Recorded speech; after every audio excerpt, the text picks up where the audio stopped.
People said we were a happy couple. I smiled in photos and laughed at parties, but no one knew how I felt inside. I lived with Nick for 7 years. We had a house in a quiet town in Oregon. He worked in an office. I stayed home. He liked control. I said nothing.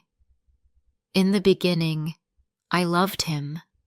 He was kind and funny. He brought me flowers and said sweet things. But slowly, he changed. He did not care about my feelings. He did not ask about my day. He did not listen when I spoke. I started to feel alone in my own home. I used to paint. I loved colors and quiet music. But Nick said my art was silly. He said it was not useful. So I stopped. I also stopped seeing my old friends. He didn't like them. I wore what he liked. I did what he wanted. I thought that was love. One night, I saw his phone. There were messages from another woman. This was not the first time. I did not cry. I did not scream. I just sat on the couch and looked at the wall. I felt nothing. I was tired. Very tired. The next morning, I looked in the mirror. My face was thin.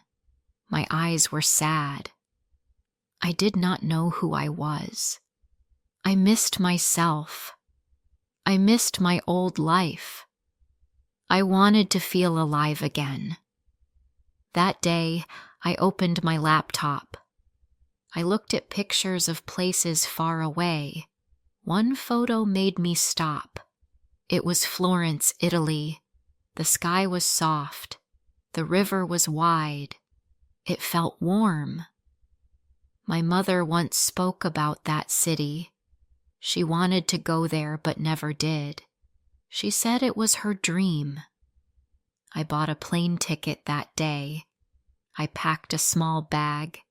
I took my passport. I did not leave a message. I did not say goodbye. I just walked out the door and left. The flight was long. I sat by the window. I watched the clouds. My heart was quiet. When I arrived, the city felt old and full of stories. I found a small room. It had one chair and a bed. It was enough. The first days were hard. I did not speak Italian. I had no job. I had no friends. But each morning, I walked to a bridge. I sat near the river with a pencil. I looked at the city and I drew. The drawings were simple, but they made me feel calm. One afternoon, a woman stopped and looked at my drawing. She smiled and said it was pretty. She asked if she could buy it. I said yes. After that, I drew more. I sold a few sketches to people walking by. I had money for food. I felt proud. I started to see the same people in the city. A man who made coffee. A woman who sold postcards. They said hello. They asked how I was. I smiled more each day. I walked with light steps. I began to feel like myself again. Weeks passed. I filled my days with walks, drawings, and quiet dinners. I sat by the river and watched the sunset. I wrote English words in my notebook to help me think. I thought about my life in Oregon. I did not miss it. Then one evening, I was sitting on a bench. The air was soft. The sky was orange. I had my sketchbook on my lap. I was drawing a small boat on the river. A voice came from behind me. "Liz?" I turned my head. My heart stopped. It was Nick. He stood there in a dark coat. His face looked tired. His eyes searched mine. I did not move. My hand held the pencil still. My heart beat fast, but I stayed quiet. "I had to see you," he said. I looked away. I did not want to cry. I was not ready for him. I never thought he would come here. "You left," he said. "You didn't tell me why." I closed my sketchbook. "You know why?" I said. He sat next to me. I moved a little. He noticed. "I miss you, Liz," he said. "I made mistakes, but I can change." His voice was soft. His words were slow. For a moment I felt the past pull me in. The house, the quiet dinners, the way he looked when he was kind. But then I remembered the cold nights, the lies, the empty days. "You didn't change before," I said. "Why now?" He touched my hand. I pulled away. "I didn't come here to be found," I said. He looked hurt. "I love you," he said. "Let me try again." I stood up. The river moved behind me. My hands were shaking, but I felt strong. "No," I said. "This is my life now. I'm not going back."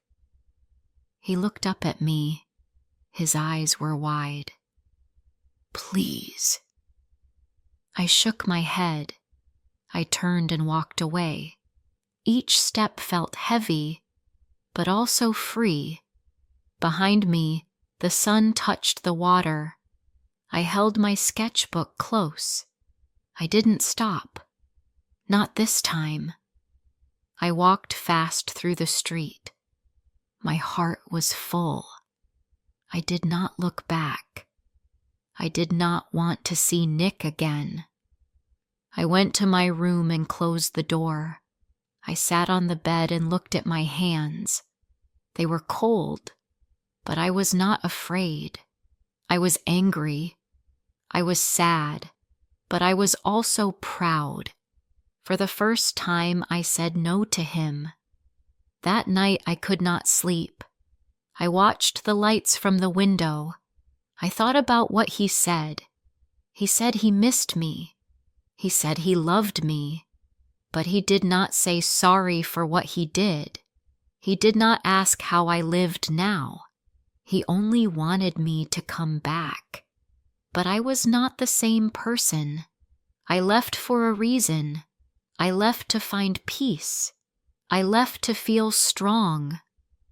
In the morning, I went to the bridge again. The sky was blue. The air was cool. I sat down and took out my pencil. I looked at the people. They were walking, talking, laughing. I smiled a little. I started to draw again. My hand moved slow, but my heart felt calm. A girl walked by. She stopped to look at my picture. She said, "This is very nice." I said, "Thank you." She asked where I was from. I said, "The U.S., but now I live here." She smiled and said, "That is brave." I did not feel brave before, but now I did. Later that day, I went to the small cafe. The man behind the counter knew me now. He gave me a cup of tea. He said, "You look tired." I said, "I saw someone from my old life." He nodded and said, "Old things come back, but we choose what to keep." That night, I took out my sketchbook. I looked at the pages. I saw the first picture I drew here. It was soft and slow. The next one was brighter. The one after had people. I saw my change. I saw my new life on each page. The next week, I walked by the river often. I made new drawings. I met a few more people. A man named James came to the bridge often. He played guitar for coins. He was kind and funny. He said my pictures made him feel quiet inside. We shared lunch sometimes. I told him I used to live in Oregon. He said, "Now you live in your own story." One evening, James played a soft song. I drew him with his guitar. I gave him the picture. He smiled and said, "This is the best gift I got in years." I felt warm inside. It was small, but it meant something. One day, I saw Nick again. He stood near the bridge. He didn't speak. He only looked at me. I looked back, just for a second. Then I turned and kept drawing. He walked away. That was the last time I saw him. Time passed. I was no longer new here. I knew the streets. I knew the faces. I could say simple things in Italian. I could laugh again. I started to feel full inside, not because of someone else, but because of me. I bought new pencils and more paper. I hung one of my drawings in my room. It was the river with the soft sky. I looked at it every morning. It helped me feel strong. It reminded me that I made a hard choice, and it was the right one. Sometimes I thought about the old days. I remembered the girl I was with, Nick. She was quiet. She waited. She wanted love from someone who didn't care. But that girl was not here anymore. Now I was free. I was simple, but I was happy. I could drink tea in peace. I could draw when I wanted. I could walk without fear. I didn't need to hide. I didn't need to wait for someone to say, "You matter." One morning I sat near the water. The sun was bright. The wind was soft. A boy came and sat next to me. He said nothing. He just watched me draw. After a few minutes, he said, "I want to do that too." I gave him a pencil. He smiled. That day, I drew 2 pictures. One was mine, one was his. I looked at them and felt joy, not because they were perfect, but because they were free, just like me. The boy came back the next day. He brought his own pencil and paper. He sat quietly beside me and started to draw. His lines were shaky, but his eyes were full of focus. I didn't say much. I just watched him, and I smiled. It felt good to share something simple. After a while, he looked at my picture and said, "Yours is better." I laughed and said, "I've had more time to practice. You're doing great." He smiled back. For a moment, I saw myself in him, not as a child, but as someone starting over, just like I did. When he left, he waved and said, "See you tomorrow." I waved back. As I sat alone again, I looked at the bridge, the sky, the soft water below. Everything felt still. I had no big plans, no job titles, no man to please. But I had peace. This was my life now. It was quiet, simple, and mine. I didn't need to run anymore. I didn't need to prove anything. I just needed to live and draw and smile and breathe. The days felt soft in Florence. The sky was bright, the streets were warm, and the river moved slow. I woke up early and walked the same path each day. I carried my sketchbook and a small pencil case. My steps were light. I felt strong inside. The boy who sat beside me came every morning now. His name was Leo. He was 10 years old. His mother worked in a shop near the river. She let him draw with me before school. He was quiet but sweet. He liked to draw birds, boats, and people walking by. Sometimes Leo asked me questions. "Why did you come here?" he said one day. I smiled and looked at the water. "To start again," I said. He didn't ask more. He just nodded as if he understood. Maybe he did. Each day, I drew something new. A woman in a red coat, a dog near the bench, a boat under the bridge. The world was full of stories. I wanted to catch them all with my pencil. People began to stop more often. They watched me draw. Some asked to buy a picture. Others just smiled and said nice things. I didn't make much money, but it was enough. Enough for tea, bread, and my room. And that was all I needed.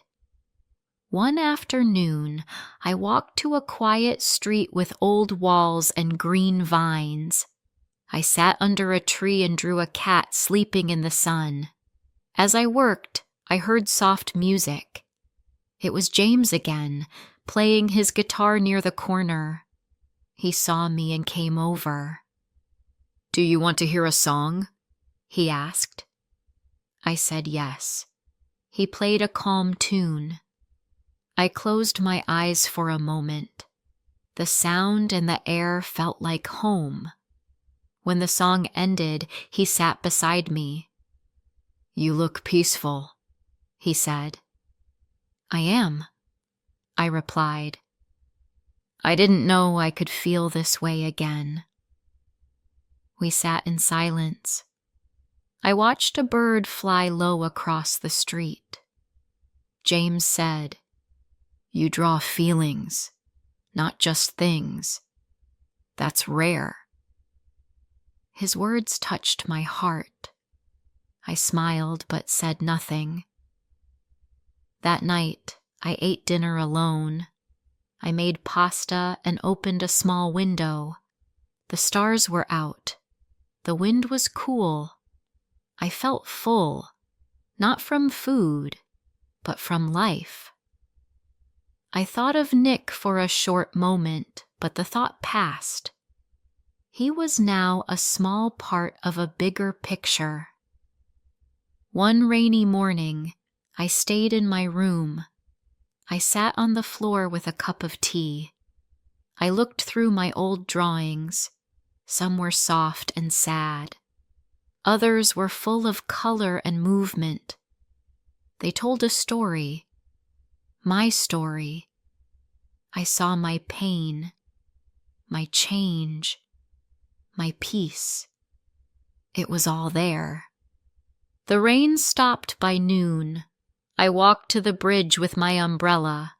Leo wasn't there, but I sat and drew anyway. A tourist stopped and watched me for a long time. Then she asked, "Do you sell your work online?" I said no. She said, "You should. Many people would love these." I thought about that all day. I never planned to sell more. I only wanted to draw. But maybe this could grow. Not big, not fast. Just a little more. Just enough. I went to see Anna, a girl I met before. She worked at a small tech place. I asked if she could help me put my drawings online. She said yes. She helped me set up a simple page with photos of my work. "Give it time," she said. "People will find you." I said thank you. She smiled and said, "I'm happy you stayed in Florence." 1 week later, someone sent me a message. They saw my drawing of the red coat woman and wanted to buy it. I packed it with care and sent it. My hands shook a little. It felt like a new door was opening. More messages came. Slowly, carefully, my drawings found homes around the world. I did not get rich, but I got letters from kind people. They said my pictures made them feel something. That was enough for me. Leo came back the next day. He showed me a picture he drew at home. It was me sitting by the river. I had a pencil in my hand and a soft smile on my face. I felt tears in my eyes. I hugged him gently and said, "Thank you." I hung that picture in my room. It was simple and sweet, just like my life now. One evening, I sat with James at the river. The sky was pink. The water was quiet. He played a slow song while I drew the trees. We didn't talk much. We didn't need to. The silence felt full and kind. After the song, James looked at me. "Do you miss your old life?" he asked. I thought for a moment. "No," I said. "I miss who I was before it. But now, I feel more like her again." He smiled and nodded. "You're not just living here," he said. "You're becoming you again." Those words stayed in my heart. That night, I walked home slowly. The stars were bright above me. I looked up and whispered, "Thank you." Not to anyone, just to the sky. I opened the door to my small room. I looked around. It was quiet, but it was mine. I sat by the window and took a deep breath. I felt safe. I felt sure. I was no longer hiding from the world. I was living in it, and I knew I would never go back. One sunny morning, I walked to the river with a calm heart. I saw Leo waiting near the bench. He had his paper and pencils. He waved and smiled. I sat beside him, and we both began to draw. We did not talk much. Just drawing side by side was enough. He showed me a picture of a bird flying. I said, "It's lovely." He smiled with pride. Then he looked at me and asked, "Are you happy now?" I looked at the sky for a moment. "Yes," I said. "Very happy." I thought about those words all day. I said them without pain, without doubt. And they were true. I was happy. Not because my life was perfect, but because it was mine. Later that week, I received a message online. A woman in New York wanted 5 drawings. She said they made her feel strong. I packed them with care. I walked to the post office with a smile. I was doing something I loved, and people saw it. That was a good feeling. I met James again one evening. We sat by the wall near the river. He played a soft tune. Then he said, You've changed a lot since I met you. I laughed. I feel like a new person, I said. Or maybe just the real me. He looked at me for a moment. So, what now? He asked. Do you stay forever? I looked at the water. I didn't know what the future would bring. I don't have a plan, I said. But I want to stay. For now, this is home. We watched the sun go down. The sky turned gold, then soft gray. I rested my head against the wall. My heart felt full. Not with love from someone else, but with peace. One afternoon, I passed by the place where I first saw Nick again. The bench was empty. The air was quiet. I stood for a moment. I closed my eyes. I thought about that day. I remembered how I felt. Lost. Afraid. Unsure. Now, I was none of those things. I was calm. I was clear. I walked on without looking back. That weekend, I took a long walk outside the city.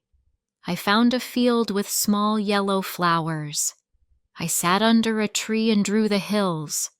My hand moved easy. I did not think too hard. I just drew what I saw, what I felt.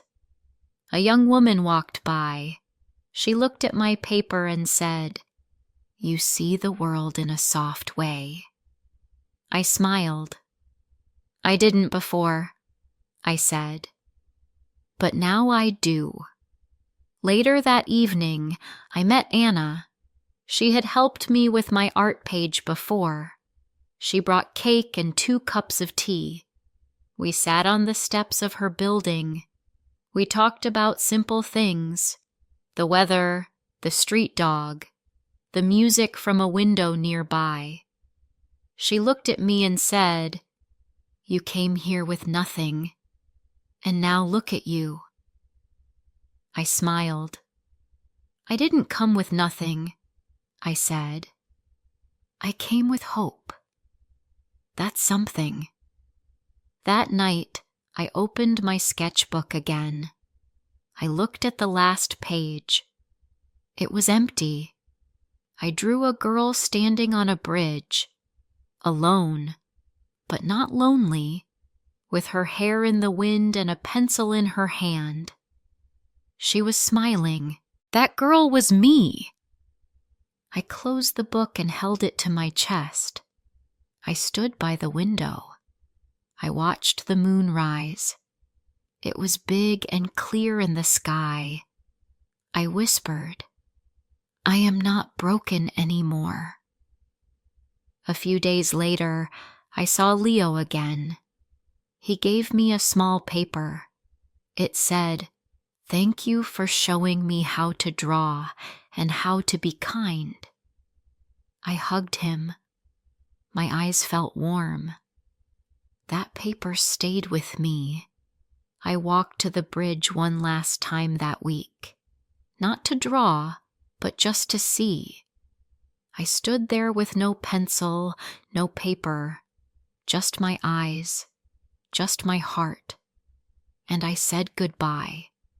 Not to the place, not to the people, but to the girl I used to be, the one who waited too long, the one who gave up too much. I didn't need to go back.